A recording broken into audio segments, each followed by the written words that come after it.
itu 7 miliar bro. Ya masa sampean cuma ngasih 10 juta? Aduh, 10 juta mah cuman kebeli apa itu orang ya. Kasihan capek-capek nganterin sampai ke Pulau Sunda sana. Ya, betul nggak?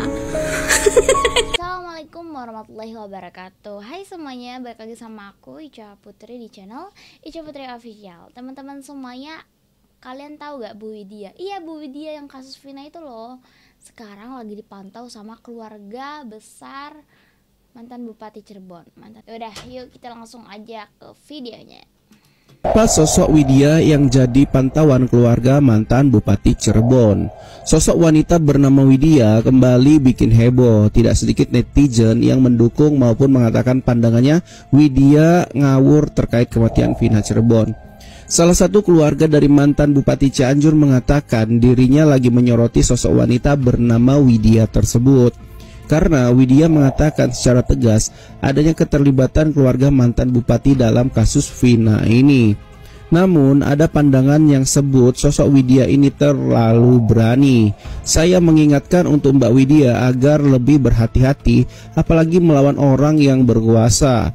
Tapi kalau itu sudah dipikirkan resikonya, silahkan Ibu Widya lanjutkan.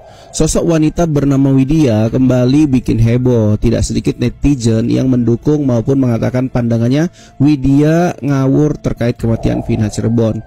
Salah satu keluarga dari mantan Bupati Cianjur mengatakan dirinya lagi menyoroti sosok wanita bernama Widya tersebut. Dengan Mas Peggy Setiawan dan Mas Hasan Basadi atau alias Lah, katanya, itu katanya Peggy Setiawan, bukannya emasnya si Rama dia. Kan dia kan anaknya Pak Cecep katanya. Cecep mantan supir bapak kan? Ya kan? Boleh saja bohongi publik, tapi tidak kedua mata saya. Oke? Tidak dengan Allah di atas. Subhanallah. Ya. Jadi kan Rama bikin konten kemarin katanya Ibu Widya ngebully kakak ipar saya. Sayang banget sama kakak ipar. Apa karena kakak iparnya udah membelikan motor, minta sama mama untuk dibelikan motor karena adiknya belum bisa pakai motor kan? Ya enggak Rama ya? Ya, kata Rama, silakan Mbak Widya bully Mas Rama. Jadi saya jelaskan terkait dengan pemeriksaan psikologis yang sudah psikologi forensik khususnya yang sudah dilakukan oleh tim psikologi. Sejauh ini ya kami dari khususnya penyidik di Treskrimum Polda Jawa Barat masih terus melakukan upaya-upaya dengan melakukan pemeriksaan psikologi forensik terhadap saksi dan tentunya juga terhadap pihak keluarga tersangka PS ataupun pihak lain. Nah, tentu ini masih bergulir, masih perlu waktu, masih proses, dan pemeriksaan ini tentu tergantung dari kebutuhan proses penyidikan yang sedang ditangani oleh teman-teman penyidik di Treskrimum Polda Jawa Barat. Mau minta alamat rumahnya Widya, masa cuma ngasih 10 juta, pengacara apa itu bro? Kalah sama Hotman Paris, ya? Hotman Paris aja sekali tampil itu 7 miliar bro. Ya masa sampean cuma ngasih 10 juta? Aduh, 10 juta mah cuman kebeli apa itu orang ya. Kasihan capek-capek nganterin sampai ke Pulau Sunda sana. Ya, betul nggak? Koplak. Kira-kira rating polisi sekarang berapa ya? Oh, sorry, saya nggak menghina loh Pak, apalagi menjatuhkan harkat dan martabat Bapak polisi yang emang nggak ada harkat di mata rakyat saat ini. Oh, salah ya, koreksi kalau benar. Seorang pemuda diciduk polisi usai tulis komentar yang menghina Kapolres. Wah, aplaus dong buat polisi sekarang, gercep banget. Cuma gara-gara komentar loh, langsung kena pidana. Apalagi saya nih yang buat video, ketar-ketir nggak tuh? Enak ya kalau hukum dalam genggaman.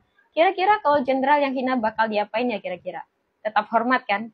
Gak bakal masuk berita. Kalau kayak gini aja, cepet banget. Yang di Cirebon 8 tahun loh Pak, nggak ketangkep. Motor orang hilang, orang ditipu, lapor ke Bapak, didiemin aja. Jadi jangan salahin rakyat yang udah terlanjur kecewa sama Bapak. Dia jujur dan berani loh Pak. Unek-uneknya keluar dari hati yang paling dalam. Netizen sekarang semakin paham hukum di Konoha. Jadi jangan kaget ya, kriminalitas, kejahatan terjadi di mana-mana. Bahkan mungkin di keluarga kepolisian sendiri. Ya karena mereka tahu nggak bakal ditangkap. Bapak nggak tahu penjahat sekarang mencibir dan merasa dirinya lebih pinter dari Bapak karena nggak ketangkap-tangkap. Dan rakyat udah malas ngarep banyak karena emang nggak bisa kerja. Harusnya pihak kepolisian sadar ya kinerjanya sedang dipertanyakan. Bukan malah balik tersinggung dan nangkap orang lemah yang berkomentar seperti ini. Gak ada yang bakal komentar kalau emang kinerjanya bagus. Ini enggak. Hukum kalian yang pegang, kalian sendiri yang lecehkan hukum tersebut. Ya, karena kalian sendiri penegak hukumnya. Katanya ini negara demokrasi. Lah kok baperan dengan keluh kesah rakyat sendiri. Dianggap sebagai penghinaan, kriminalitas. Kalimat kami siap melindungi dan mengayomi apa itu cuma tulisan, Pak. Ini masih di dunia loh. Anda masih punya seragam, Anda punya kuasa. Tapi ingat, jabatan nggak dibawa mati, Pak. Malaikat nggak bisa disogok. Nggak kebayang siksaan polisi seperti apa dan bagaimana nantinya. Ya, tapi pikirannya kayaknya nggak nyampe sana deh. Yang penting perut saya kenyang, hidup saya tenang, saya bisa makan. Yang penting naik pangkat meskipun salah tangkap. Gitu kan ya. Betapa banyaknya orang yang nggak salah yang ditahan, disiksa sama polisi hanya agar kelihatan mereka kerja. Dan pekerjaannya selesai. Kalian nggak pakai helm aja nih. Bakal gesit tuh dikejar polisi sampai dapet. Tapi giliran kasus-kasus besar, udah deh, kalian ambil saja hikmahnya.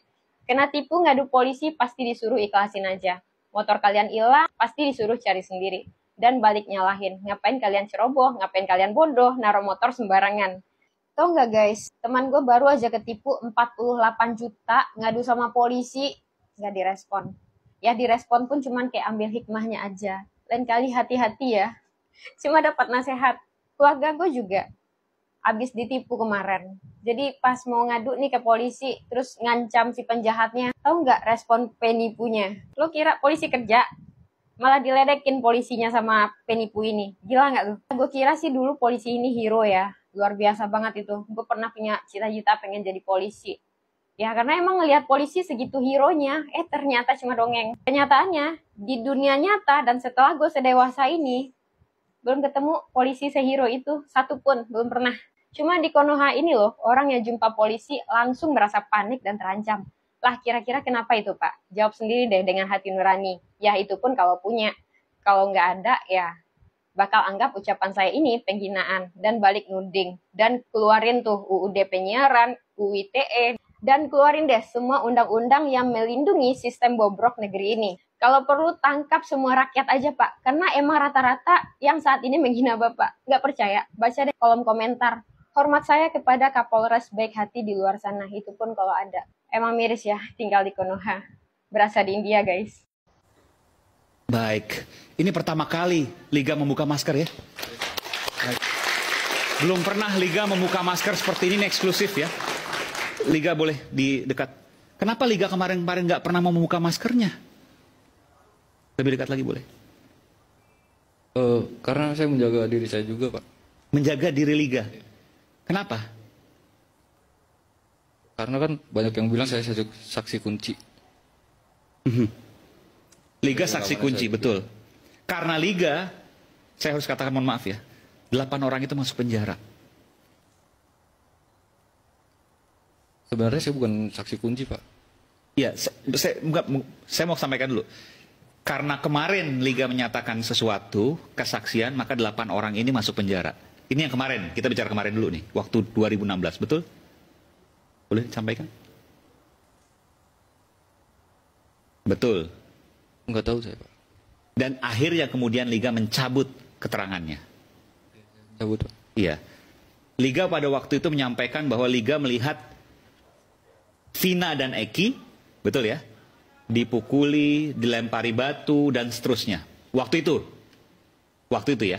Nih saya nggak bicara soal benar atau bohong dulu nih. Boleh sampaikan? Benar? Tidak sama sekali Pak saya Pak. Enggak, waktu itu waktu kesaksian di pengadilan. Oh iya. Iya, ini kita bicara di kesaksian pengadilan. Betul ya Pak ya? Betul. Jadi pada waktu itu Liga Akbar menyampaikan bahwa Vina dan Eki dipukuli, dianiaya, dilempari batu, betul ya? Di kesaksian pengadilan waktu itu. Iya. Betul. Sebenarnya Liga tidak melihat itu. Tidak Pak. Liga tidak mengetahui sama sekali kejadian itu. Tidak. Lalu kenapa? Mohon maaf didekatkan lagi. Lalu kenapa pada waktu kesaksian di pengadilan berbeda? Saya bingung waktu itu, Pak. Saya mau bilang sama siapa, karena nggak ada yang percaya. Liga pada waktu itu diminta oleh siapa jadi saksi?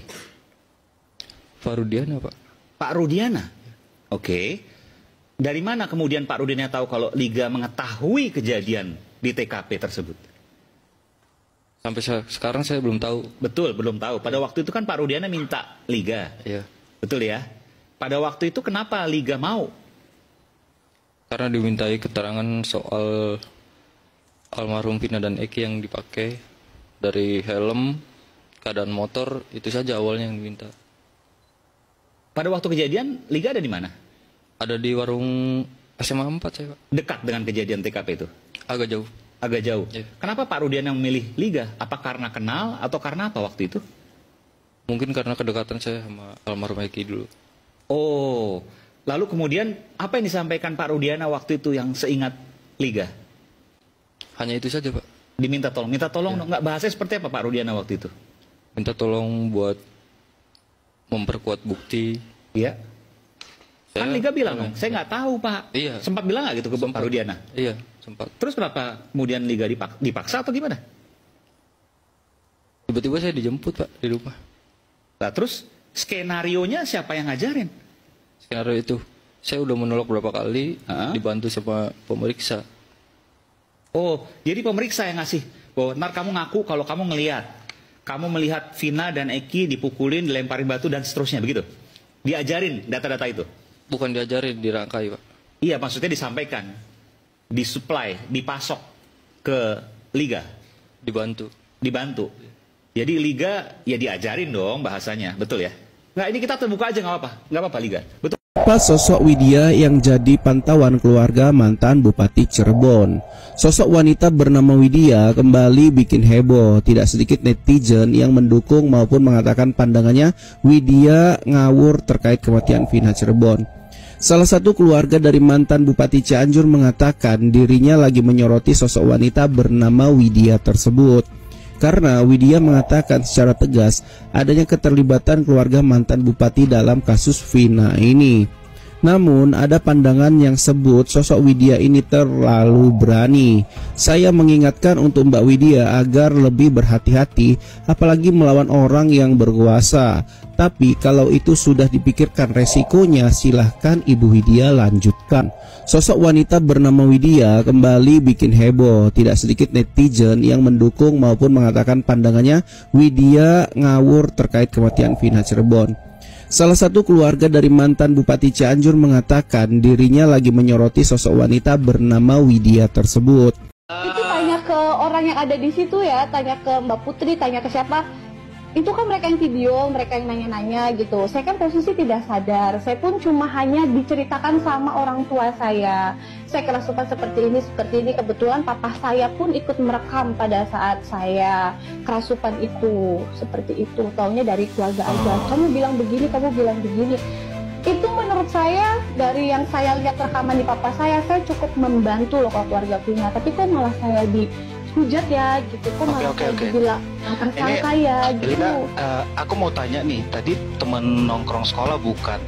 Berarti teman nongkrong apa nih? Tetangga kampung atau teman nongkrong geng motor atau apa? Iya, teman nongkrong di Food Street. Ada satu daerah di Cirebon, namanya itu BAT. Itu tuh kayak semacam food street gitu loh. Nah, ada warung namanya warung Seblak di situ. Memang tempat nongkrongnya anak-anak kayak gitu lah. Udah beberapa kali ketemu kan? Itu kan? Iya, 3-4 kali saya ingat. 3-4 kali. Di situ terus ketemunya atau di tempat berbeda juga? Di situ juga. Boleh gantian nggak? Aku mau nanya nih. Sebelum kejadian. Linda menutupi sesuatu, bukan menutupi sesuatu. Tidak semua hal bisa saya ungkap di publik, cukup ke penyidik dan ke pengacara. Semua tuh ada step by step ya. Sekarang siapa tahu di sini ada pelaku yang nonton. Apa yang disampaikan kepolisian tidak boleh di publik. Jadi agenda kita malam ini melaporkan, ada berapa laporan tadi? 3. Ada 3. Pertama adalah Aib dan Dede. Terus satunya? Satunya Liga. Atas dasar apa, Bang? Oke, saya bantu jelaskan ya. Jadi dalam rangkaian cerita, orang yang paling memberatkan Saka itu adalah Sudirman. Betul Saka? Yang mau kita laporkan itu Sudirman, tapi berhubung Ibu Titin, pengacaranya itu Sudirman juga, padahal udah dicabut kemarin dan dia mau menggunakan kembali, Ibu Titin keberatan. Kalau kita harus melaporkan Sudirman. Nah, oleh karena itu, oke, Sudirman kita tunda dulu deh, karena Bu Titin ngancam akan keluar membela Saka kalau dia melaporkan Sudirman. Bagaimana kita menemukan novum kalau kita tidak membuat laporan pidana? Jadi malam ini Bang Krisna dan kita tim dari Jakarta, ada Bang Yasin semua, kita mengambil keputusan untuk melaporkan Aep dan Dede. Kemudian Liga Akbar. Kenapa dilaporkan Liga Akbar? Karena kesaksian yang dicabut itu bisa merubah kronologis terjadinya pembunuhan pada poin-poin tertentu. Kita belum tahu apa yang dicabut, tapi yang jelas tidak ada pengejaran, tidak ada pelemparan atau pemukulan. Itu berbeda yang diceritakan. Syarat yang diberikan polisi adalah dia menyeret lokus dan tempus dulu. Saya bilang nggak di Pengadilan Negeri Kota Cirebon. Tahun berapa? Tahun 2017, 16 sampai 17. Baik di kepolisian maupun di pengadilan. Sedangkan Aep dan Dede tidak pernah hadir di pengadilan. Apakah dia mampu melihat dengan jarak 100 meter dengan menyebutkan satu persatu nama? Kalau dia gentle harusnya dia hadir. Kenapa jaksa tidak menghadirkan saksi tersebut? Sementara bahwa laporan dimulainya akan oleh siapa namanya? Rudiana itu berdasarkan keterangan Aep dan Dede. Itu awal mulanya dibuka laporan itu. Tapi kenapa kan jaksa tidak menghadirkan dua saksi itu? Nah, kenapa saya berani buat laporan? Karena kita memiliki bukti BAP dan semuanya. Ya, ada BAP ya. Dipegang sama Bu Titin kan? Ya, ada BAP-nya. Sampai sekarang Bu Titin nggak datang. Iya.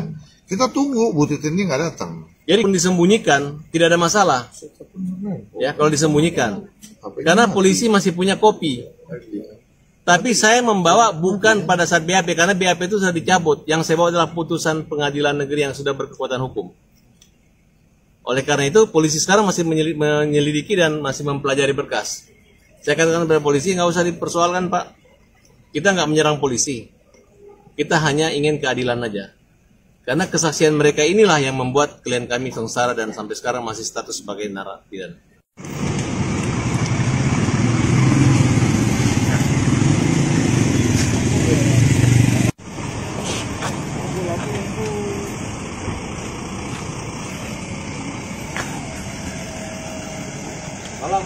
Kota 24 jam non-stop Polres. Bang. Ya Bang.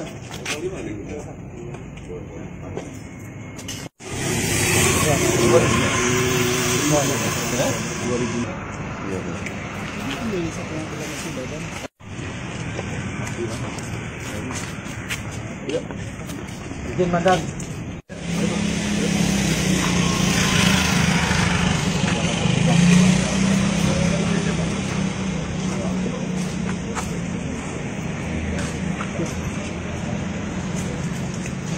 Indah toli.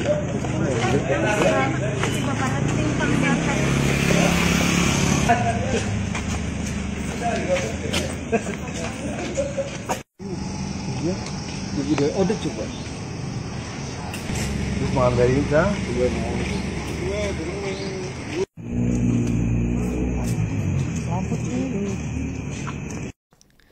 Oke deh guys ya, mungkin aku sampai sini dulu. Say thank you for watching and see you the next video.